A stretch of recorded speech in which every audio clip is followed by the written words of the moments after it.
In this engaging conversation, Simon Gray, CEO of Boost Drinks, shares his journey from young entrepreneur in Leeds to building and leading a successful energy drink brand. He discusses the challenges and strategies involved in entering a market dominated by giants like Red Bull and Lucozade, emphasising the importance of timing, innovation and understanding consumer needs. He reflects on the lessons learned from both successes and failures, highlighting the significance of a lean business model and ensuring you always hire people that are smarter than yourself. Simon further reflects on the importance that emotional intelligence has played in his leadership style and the need to always embrace change. I hope you enjoy.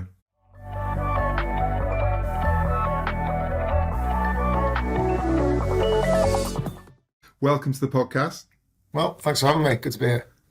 See, we don't have to tell them about the nightmare drilling that we've had before we've got here. What drilling? Yeah, what drilling? This is take 73. It's sent to testers on this Monday morning. So look, Simon, let's kick off. It'd be great if you can give people a bit of an idea of how you've got to the position you are now and give a bit of a history, and then we'll dig back and we'll go into different elements of the story because it's quite a good one, this one.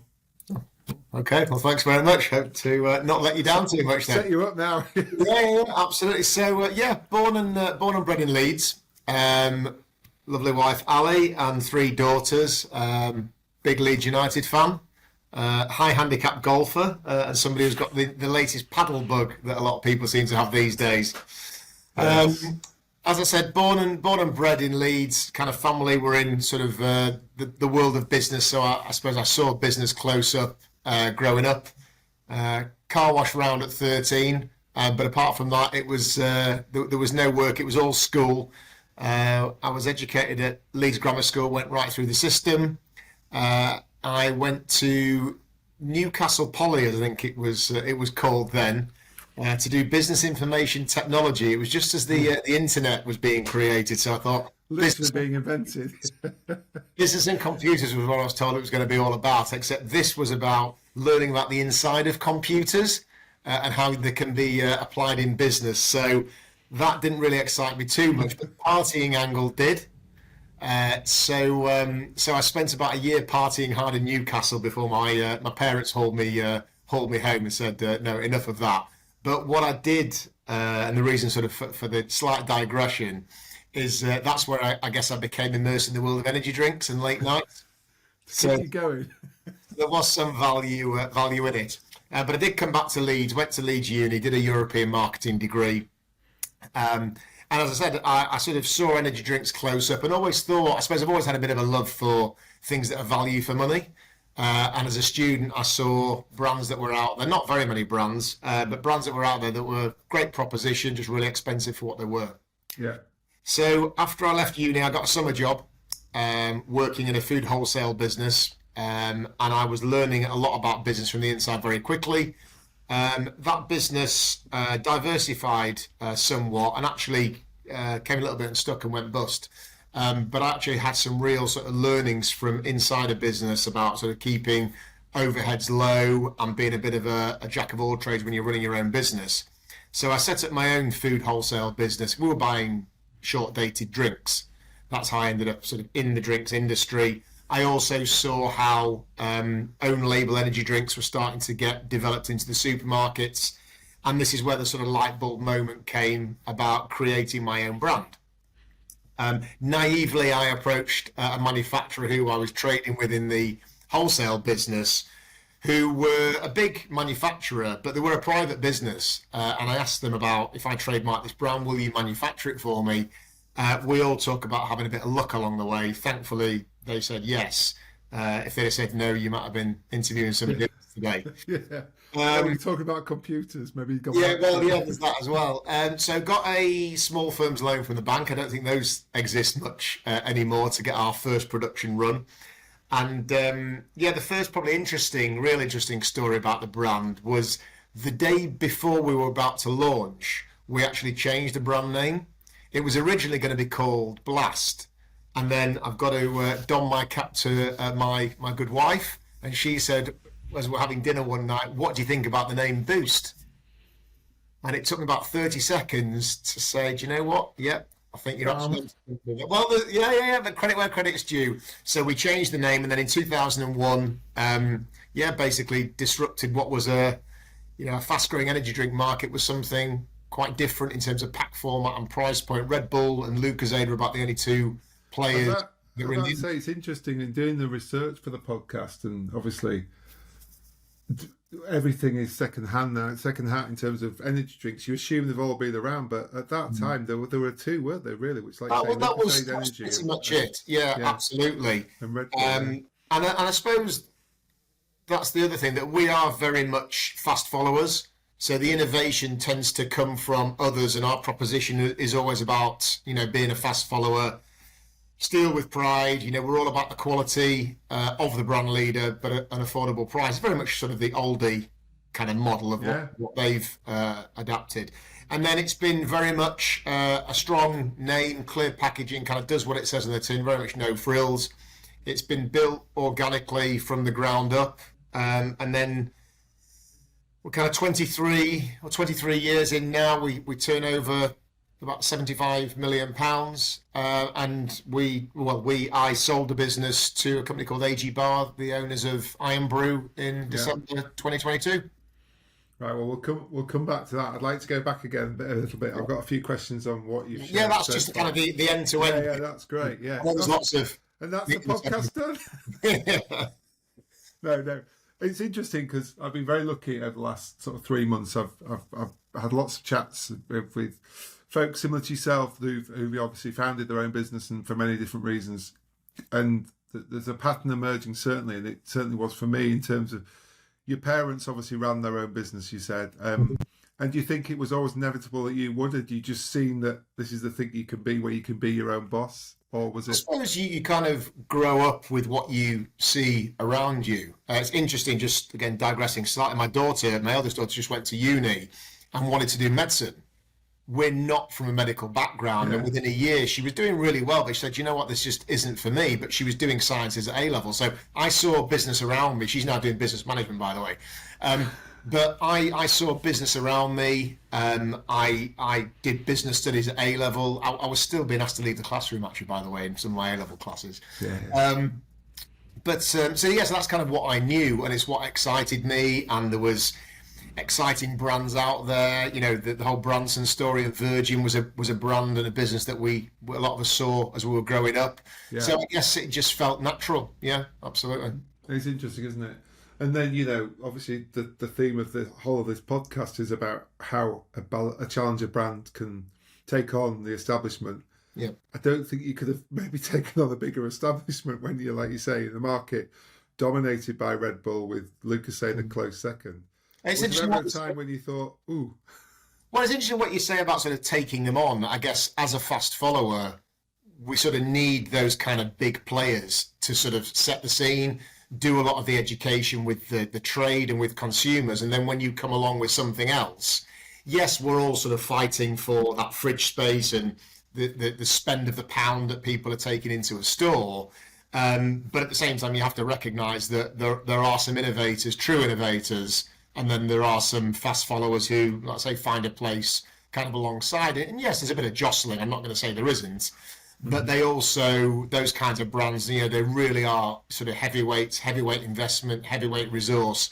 I think we do our thing very smartly, but I think the trick is actually to surf on the back.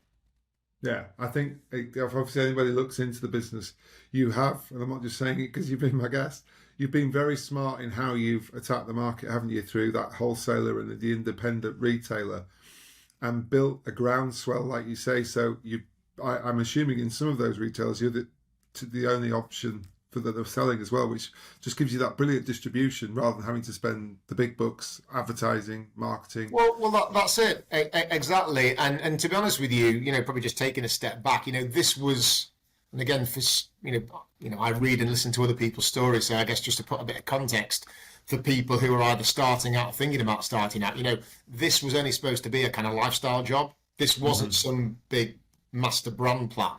I'd like to take more credit that it was, but it wasn't. There was no market data around. It was like gut feel and what you see sort of around the marketplace. I had an opportunity to work with a manufacturer, so we weren't laying down investments into machinery. So if it scaled up, great, and if it didn't, then there was sort of damage limitation. And even now, we still don't manufacture it. We never had any sales team at the time. We were working through my other wholesale business with sales agents. So they were introducing us to retailers. In fact, Home Bargains, who are one of the biggest names on the sort of the high street now, were a big operator then, certainly not the scale they were. But it was little things along the way where they were actually paying us in 7 days, and we were paying our suppliers in 30 days. And I didn't really understand the term cash flow at the time, but it was a massive benefit when you're starting out. You studied that on your course? Hey, well, if I'd have gone to the lessons longer, I probably would have. Yeah. Yeah. But then to your point, in terms of, working with wholesalers. So again, the agents introduced us to some regional wholesalers. So, I mean, again, lots of brands tend to start in London, or lots of brands tend to chase the multiples grocers, first. For us, we were finding wholesalers who were willing to stock us. They were only stocking one or two other brands. And yes, they probably wanted some leverage, in sort of negotiations. But we felt we had a compelling consumer proposition. It was all the price of the brand leader, but much more volume. So from a literage perspective, it was a great proposition. And I think these wholesalers were also privately run businesses. They're very like-minded, like we were, as a challenger to the grocers. So again, it felt a bit of a sort of affinity. A bit of movement that you were together and trying to make a difference. Yeah, absolutely. And because they had the touch point with the retailers who were coming into their cash and carries, or they were delivering to their shops, and because the fridges were a lot less clustered in those days, timing is massive when it comes to a brand. You can have a great proposition at the wrong time, or you can have not such a great proposition at the right time. I think we had somewhere in the middle. Something that people wanted at a time where there was a gap in the market. And so, we very much built it, from the ground up, working locally with regional operators. And that probably took us in probably the first 5 years was working with regional operators and working with people who actually, they like innovation early. So they want to work with you before some of the bigger operators have got it. They just really want to kind of flood the market. Yeah. Sorry, go on. Yeah, I'm going to say, so it's interesting. If anybody looks, you obviously say the business is 75 million turnover nowadays, but the head count is extremely low in probably most people's minds, isn't it? And did you intentionally start out to keep that as a very lean thing and outsourced the expertise everywhere? Well, I think I mentioned to you earlier, I mean, I'd worked for a company where I'd seen overheads a little bit spiral. So I was always mindful of that. At the same time, you do your sort of your basic planning of what resource do we think we need. But because you go into wholesaling, and because we're working with third-party manufacturers and third-party logistics and third-party marketing partners, there's a broader team around us. It feels like there's anywhere between sort of 60, 70 to 100 people around the business on a regular basis. There's actually only 35 of us. So you can scale up these days, well, even to some degree then, by an outsourced model. And I suppose bit by bit, as we were gaining the expertise and the workload was there, we started to bring some of the resource in-house. But things like manufacturing and things like logistics, they still stay outsourced today. Yeah, especially I suppose that you see the innovation in packaging within your sector over that 20-year period. From I think you started just with large bottles, didn't you, when you kicked off, and now it's cans, it's small bottles. You're now into coffees, and having to set that up yourself and adapt to your packaging and production would have been a nightmare, wouldn't it? Well, I suppose that's the beauty, first of all, of not being the manufacturer. So if you want a different pack format, if you've just got a plastic bottling line and you want to do cans, you're hamstrung. So it always gave us that opportunity. If you want to go into different categories and they can't run those liquids down the line, then having alternative strings to the bow has always been it's always been powerful. Yeah, no, that's interesting. And then when things like Monster and Rockstar and Relentless all came along, pretty much similar time to when you launched, they all seemed to go after the same proposition as Red Bull to a degree, didn't they? They all seemed to have some quite big manufacturers behind Well, them. a few of them, to be honest with you, were quite a few years. That big can, that a lot of them do now, we actually did before them. Yeah. But you know what I was saying before about not being the innovator? We sort of innovated to some degree because there was not many of them. There may have been one big can. It wasn't Monster at the time. And we also knew manufacturers who could make a bigger can. So we thought, well, that sounds, possibly the way to go. But again, without the Monster machine doing the big can education, which came later, we were a little bit probably ahead of our time. But you're right. A lot of the other brands that have tried to come to the market since are all doing much of a muchness. Yeah. And I suppose the other thing that we tried to do from probably within about 5 years in is while we keep it simple in terms of the number of SKUs that we have in a range, we actually wanted to have different ranges of some of the bits you can probably start to see behind. Sport, we started off in kind of high caffeine energy, then we moved into isotonic sports drinks. We've done protein shakes, we've done smoothies, anything that can bring functionality to your drink. Not everything's been a success, and then more recent times, yes, into iced coffee, and potentially the brand can stretch further, where a lot of the other brands tend to just play like Red Bull play in energy. Lucozade tend to play a lot in isotonics and glucose. Starbucks play in just coffee. We've tried to be a proposition that goes right across the piece. Yeah, and obviously your background, as we know, isn't from a new product development chemist type of bringing up with these. How are you doing that? Are you using the same gut instinct that you had when you first started the business, and then getting clever people to create the product, if that makes sense? So I think we've always looked again to sort of the brand leaders in a category in terms of what does a consumer want from a taste perspective. And to some degree, we look to either match or get close to, especially at launch, something like that. Yeah. We work with flavour houses, we work with our manufacturers, so we know what it is that we want.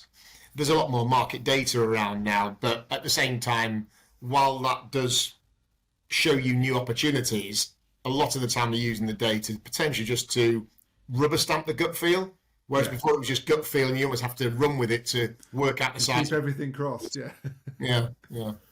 But yeah, I suppose the bigger you get and the better the brand name gets known, then you can't have those risks. But I suppose it is an interesting thing you've said a few times there, that you've probably learned as much when stuff didn't work than when it has. And I think people are surprised from the outside about that, aren't they, when you see a successful business like yours? Yeah, I think with innovation, I mean, even now, we're sort of 20 years into the category, and whether it's the sort of the sports and energy category, whether it's confectionery, whether it's crisps and snacks, most of the sort of top 10, top 20 selling SKUs in a category are still the same as they were 20 years ago almost. True innovation doesn't come along that often. You can have some flavour extensions or some pack format changes, but once you sort of hit that sweet spot on what people want, it does take, quite a while to change that. But it is important just at the same time to keep evolving, and whether that's taking calories out of the diet and moving into sort of, lower sugar variants, or looking for next generation, propositions, as well.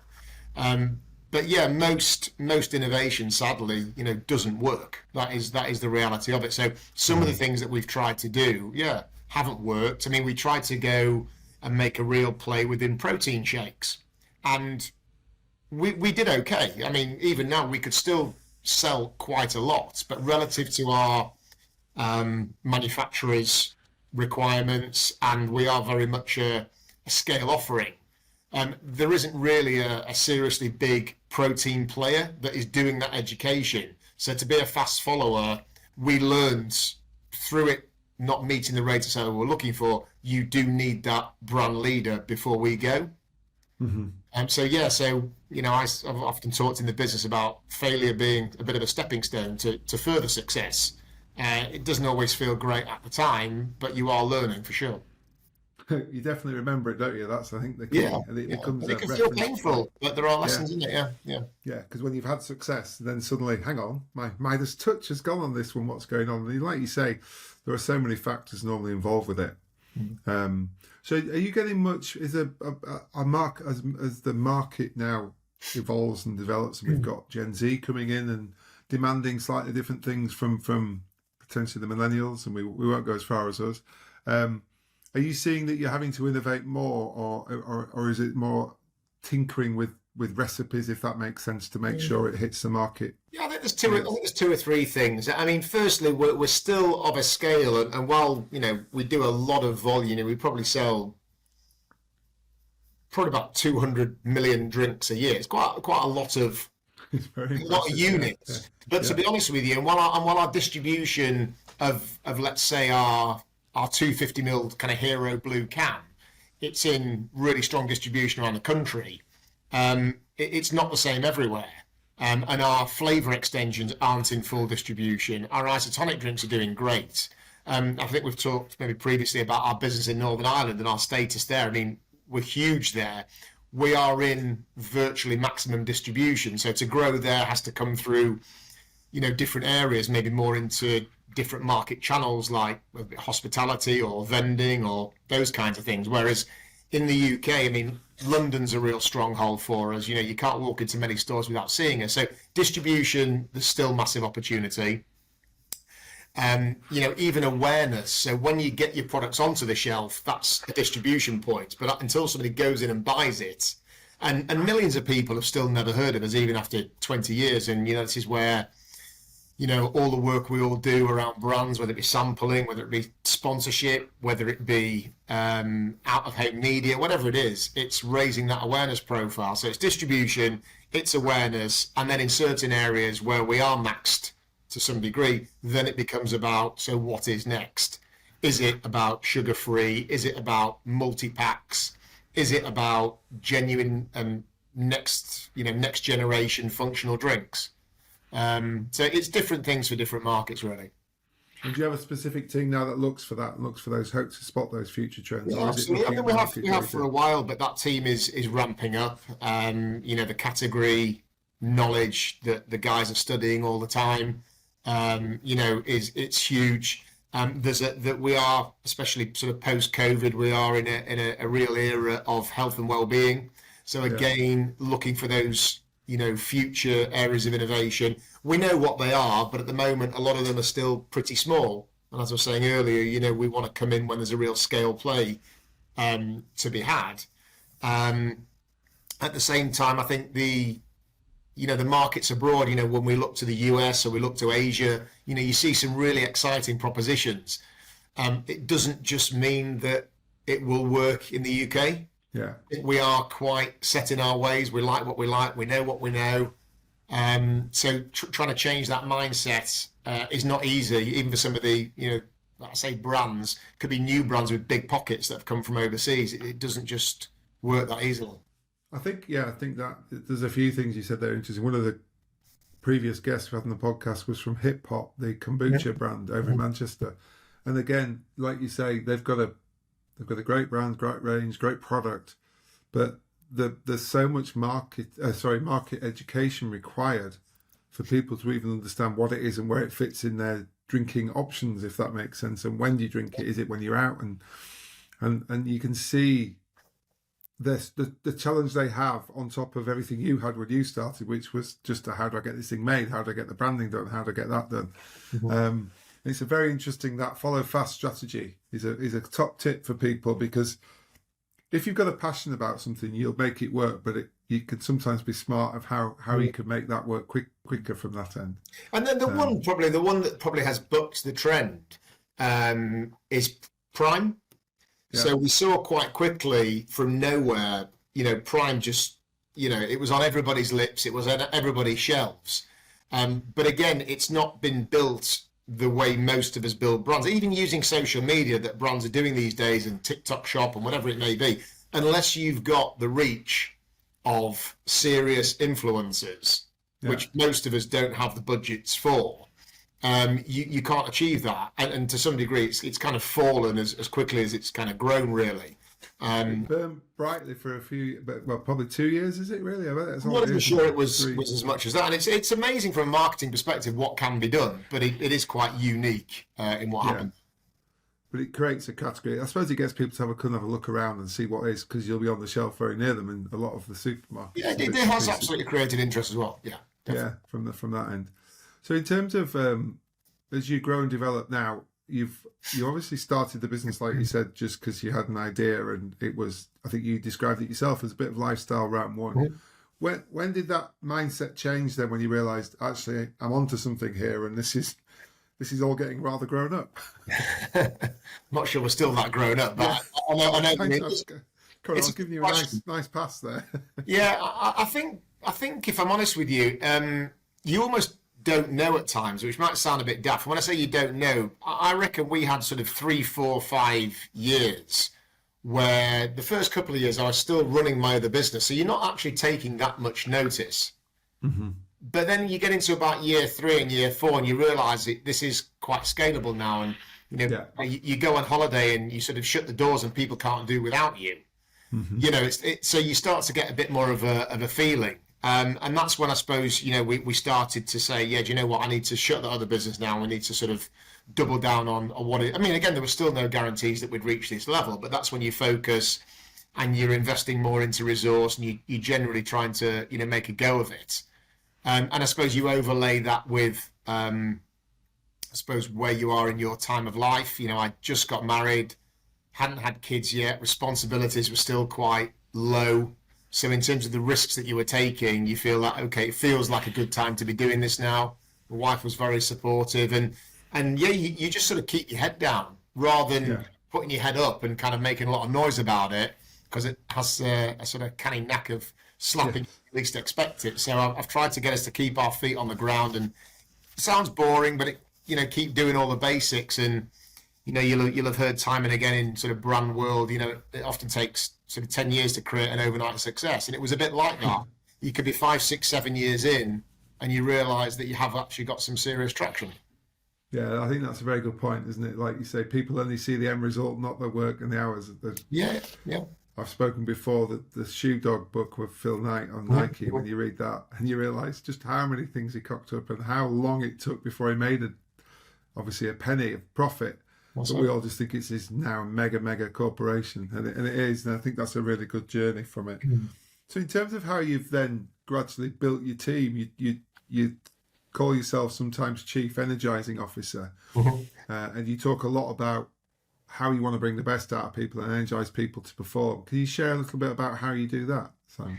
Yeah, so I suppose when it comes to, we're talking about culture really now, and I've never really had another job apart from, like I said, this sort of food wholesale business. So I very much learned about leadership kind of on the job. And I suppose a lot of our business values and the way we do business is broadly, I guess, my DNA.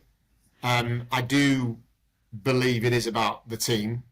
I do believe if you give people the right sort of tools for the job, then they can flourish. They'll feel good about the business. They'll feel good about themselves.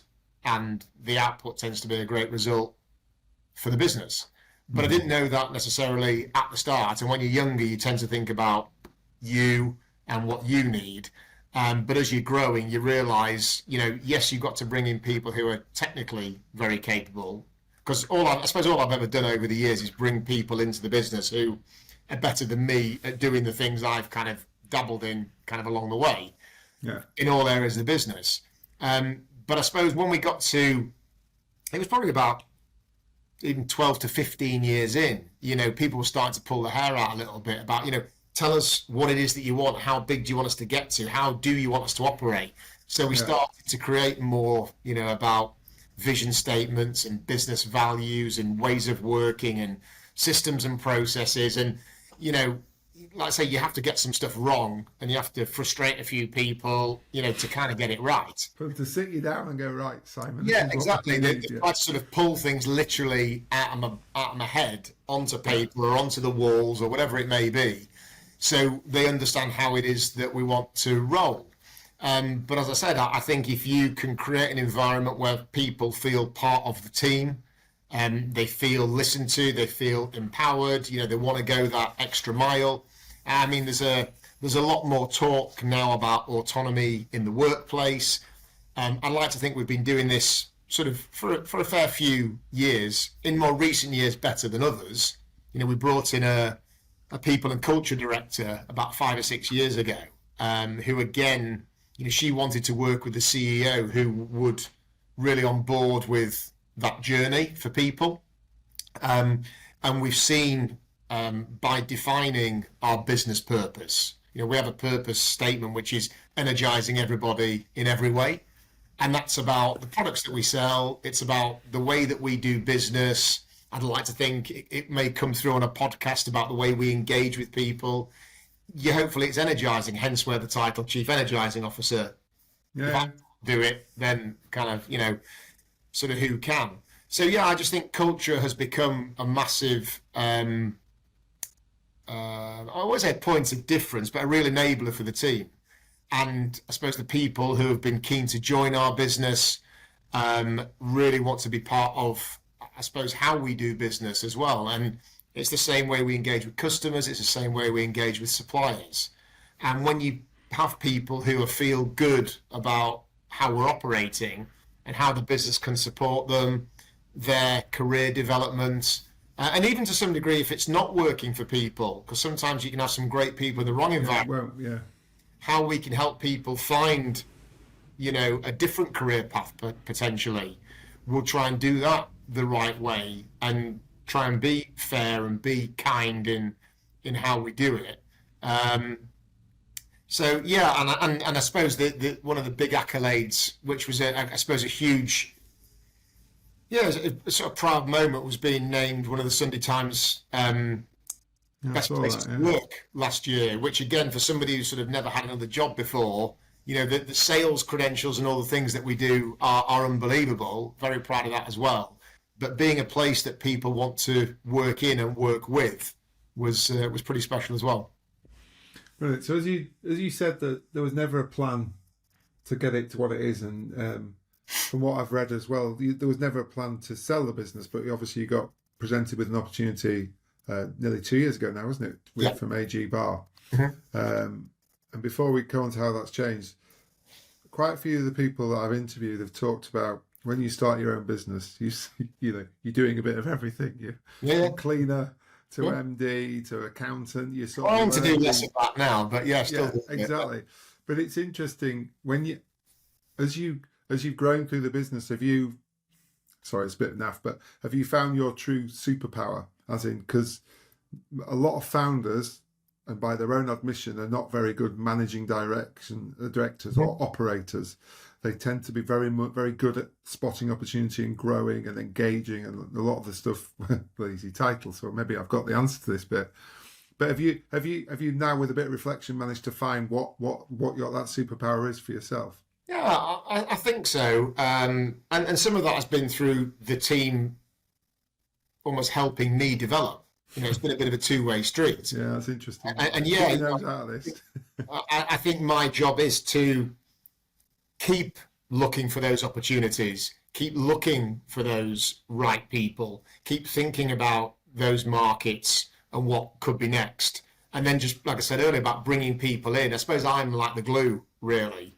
I just bring people in, hopefully get them to work in a certain way that works for them, works for the business, and kind of let them get on with it, really, and be there to support, be there, I suppose, just to, if things are going slightly off track, just keep us on track, make sure they understand the big picture and the time frames and what's expected, but then kind of stand back.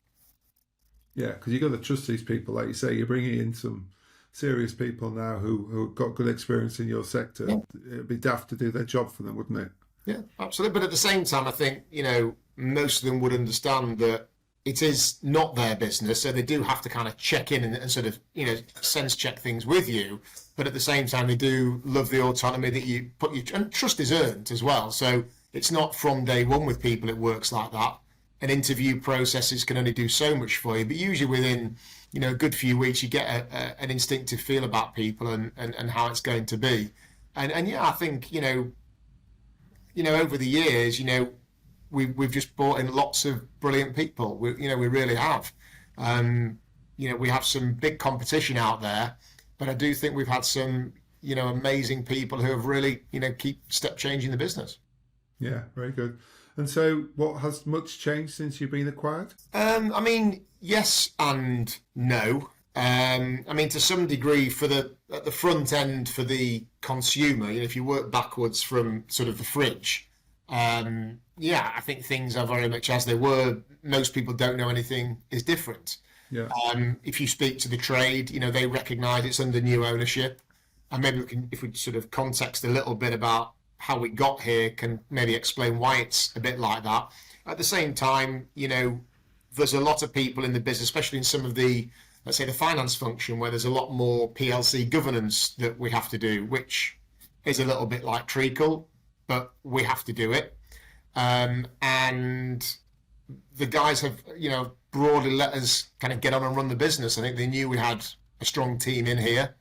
And so, yes, it has worked. Well, we have gone through, I mean, we're actually just beyond the integration point now. So I'm talking a little bit like it hasn't happened yet, but it has. So when you say, so everything to some degree has changed. Yeah. To some degree, we're only just starting to, experience some of that. And the team have all responded positively to it? Yeah, the team have been amazing. I mean, it's like I said, maybe if we sort of just take a brief step back on the whole thing, a bit like there was never a launch plan, there was never really an exit plan. Yeah. Maybe slightly naively, I mean, I speak to young entrepreneurs these days, and they launch, and all it is about the exit. So I do understand that. And I suppose there's somewhere in between that's a better place in the world. Yeah, potentially. Leaving a trail of destruction behind. Yeah, and I thought maybe in a few years' time, the older and wiser you get, you kind of think, yes, a sale would be good. And then COVID came along. And I suppose for anybody in the food and drink sector, we saw the hospitality industry just like decimated overnight. You start to realise that no business is kind of invincible.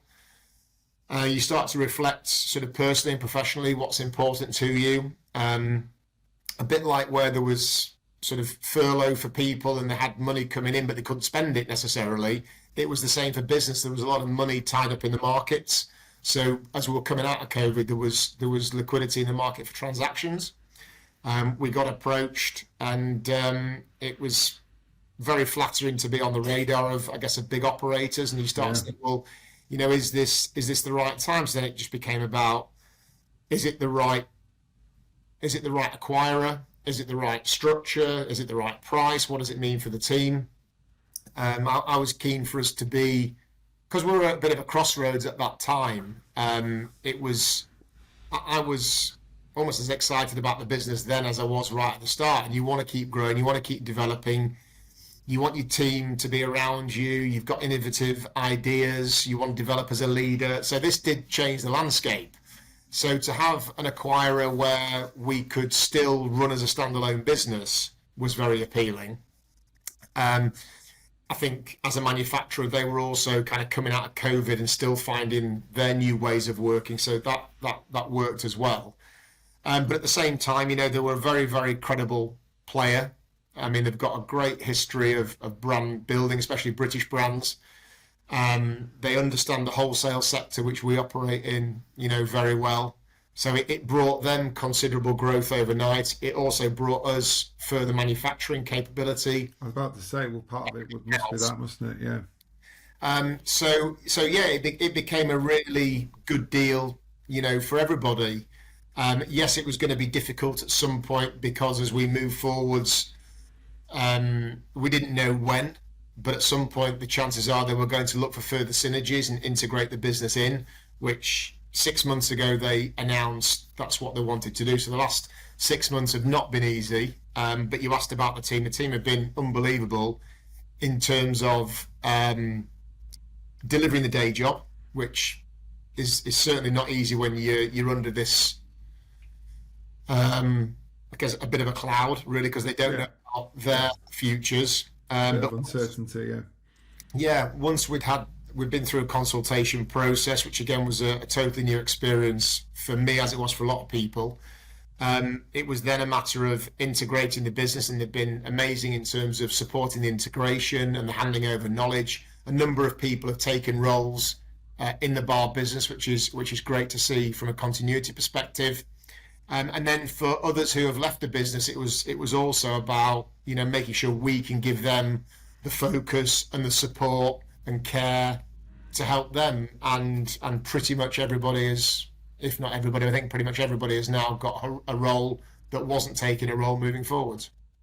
I love that. That's your measure of how it's gone, Simon. That's quite a credit to you, because it's just interesting, isn't it? A lot of people go, well, fine, I've got what I wanted. The rest of you can go do one, but you're not.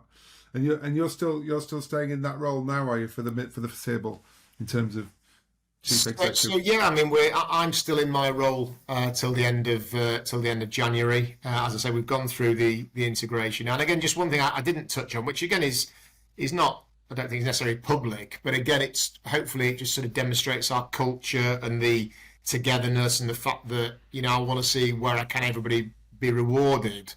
You know, as we completed the deal, you know, there was bonuses, you know, for the staff. It wasn't just about me and the family. You know, you want to kind of recognise people and sort of say thank you. So I think again that was obviously very well, you know, received in terms of, you know, support. So yeah, I'm in role till the end of January. I'm talking to the guys about staying on potentially in an advisory capacity, and then beyond that, we'll have to see. What next is exciting you to go again, because once it's in your blood, Simon. I don't think you can ever change.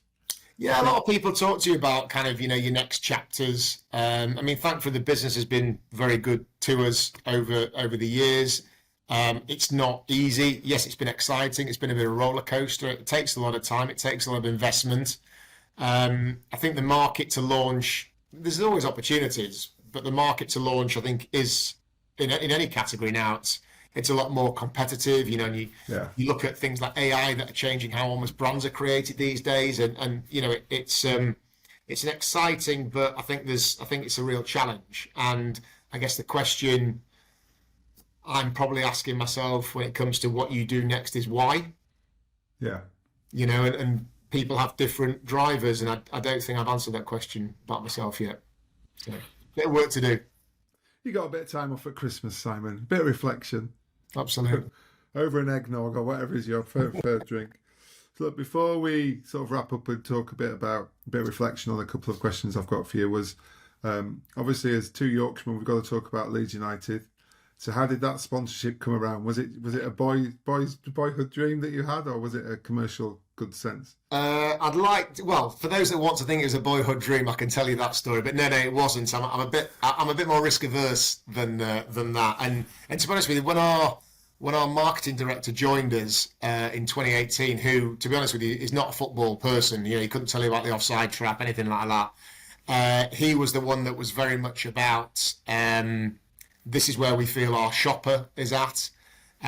So it was very much, you know, can we get a hook into Premier League football? Obviously, there's a great affinity with the city, two challenger brands relative to some of the big players out there. In the sort of Bielsa era, it was a very high energy sort of team. So there was a number of sort of angles that worked, but it was very much about a hook into football. And yeah, we've had a great few years, you know, doing that.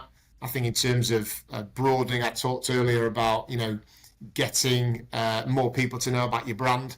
That has certainly worked. It's absolutely opened new distribution points for us as well. So yeah, it's been a big success. Cool. And you're going to continue that for the foreseeable? Is that it's not going to change with? So we haven't actually, no, because I guess there's probably a couple of pieces. Nothing to do with the sale.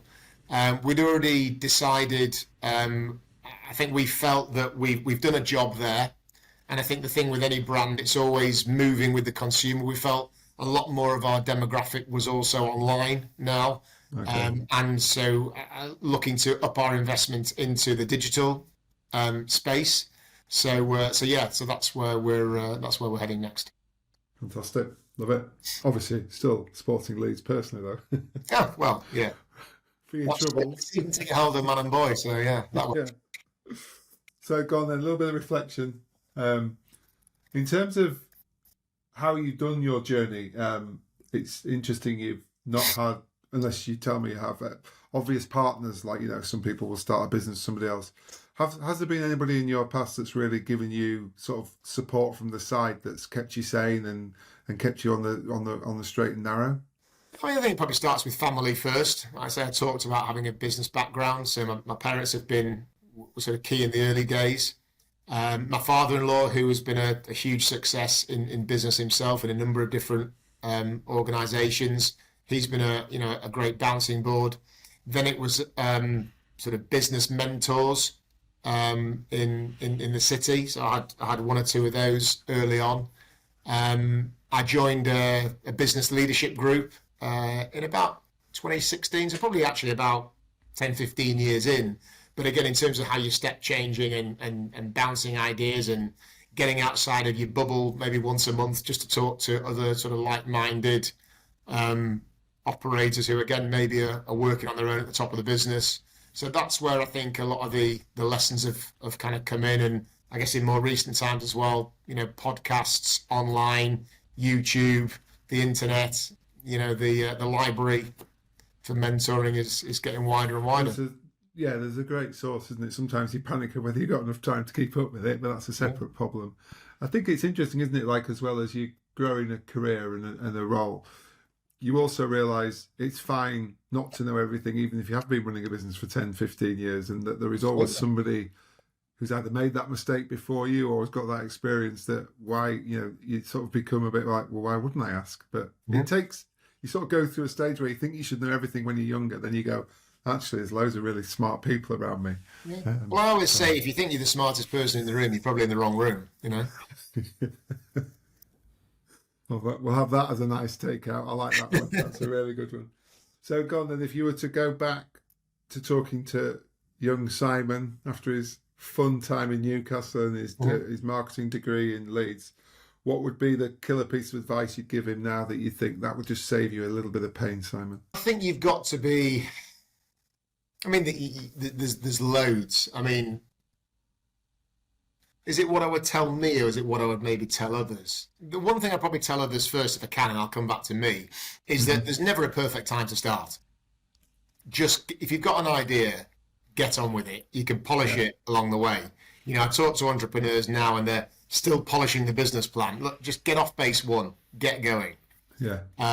Like I said, I probably did that without realising. I was probably just a bit naive and just did it without thinking, actually, it doesn't have to be perfect. I probably should have thought about it a bit more, but actually maybe that was the answer. I think it's a really interesting point because of the culture and society that we're in now compared with when we were starting businesses. So much is presented to you perfectly, absolutely polished and finished, or you believe, that you actually think you've got to then over-engineer. But until you put a product or a service into the market, you've got not a clue. You can have all the research in the world, but until a consumer responds, you might as well have something and work it out and then evolve it into where they suddenly go, oh, yes, please. Yeah, absolutely. So I think it's good that, because I think people just assume from day one everything has to be beautiful, the website, the business cards, the collateral, and it doesn't. It's like, if the product's good and you put passion into the product, and you'll learn some stuff by getting it wrong. You'll learn some stuff from talking to customers. You'll learn some stuff from competitors. There's knowledge all around. And even now, wherever we're all at in our businesses, you still don't know what you don't know. And that's why, you go onto the internet, you go onto podcasts, you talk to people, you network. Things unlock. So you just got to get the rock rolling. But then in terms of what would I probably tell a younger Simon, where we've probably experienced some pain that you could probably avoid, there's probably two things. I think you have to be equal to or greater than the speed of change around you. So you've got to keep being on the front foot, whether that be about your packaging, whether that be about culture in the workplace, whether that be about the partners and the customers that you're working with. I think you've always got to be appreciating what you've got, but keeping an eye on the future, because things can change around you, and it's whether you want sort of change to happen to you or you want to change to happen because of you. Yeah. I think there's a piece around speed of change. And then the other thing, which again, not having another job before, which therefore means I've not really had a manager before or being led by anybody before. I think in the early days, I think I was more interested in being popular than maybe being kind of respected as the leader. And I think people recognise that the leaders, you've got to give the clear direction. I probably used to waffle, or it was all a bit grey, or it just wasn't prescriptive enough. or you've got to take some big calls, and sometimes you're not going to get it right, but it's better than taking no call. Or the calls that you don't take can have impacts on other people, or the calls that you take, not everybody's going to like, but actually, do you know what? That's how it is. So I think, yeah, leadership, I think, is more about respect than it is about popularity. I love it. It would be, yeah. Yeah, I think, again, go back to current culture. That's another another good life lesson to say that's how you're going to succeed. Yeah, yeah. And then, as I said to you earlier, the other one is that there is no silver bullet to this. There is no fast track process. So did we learn that along the way? Yes, we did. But if somebody said to you at the start, it's going to take you sort of 10 years or whatever, be patient. Yeah, I probably would like to have known that, because you do get impatient along the way. I still think we sort of stuck to the organic growth model. It served as well. You just didn't know that at the time. Yeah, I think especially it's good advice in today's instant gratification culture where everybody goes, yeah, can I have a light, a smiley face straight away, please? For Simon's done well today. Yeah, exactly. Right, brilliant. Simon, thank you so much for your time. I've really enjoyed hearing that. Well, thanks for the opportunity, and thanks for the opportunity to sort of reflect a bit. You tend to be looking in that direction. So when you asked about the opportunity to sort of look back a little bit, then it's quite good for you. I must admit, my wife's retrained as a psychotherapist, so maybe I've picked up a few tricks about this. Is this part therapy? So I'll send you a bill after this, if that's okay. Well, do you know what? Just on that as well, my kids and loads of kids these days, they're learning about like psychology at school. Yeah. And to me, it should almost be a subject that everybody learns about. Emotional intelligence, I think, it is the superpower. We talked about superpowers earlier. Yeah. If I've got one, maybe it is my sort of balance, and you don't sort of take judgment calls when you're feeling kind of fired up. And the fact that you understand if people are having a bad day, why they're having a bad day, and asking the questions rather than just frowning because they're having a bad day. You know? So, yeah, like a lot in that. There we go. We've got loads out there. Simon, thanks very much. Right. Lovely to meet you. Appreciate it, Steve. All the best.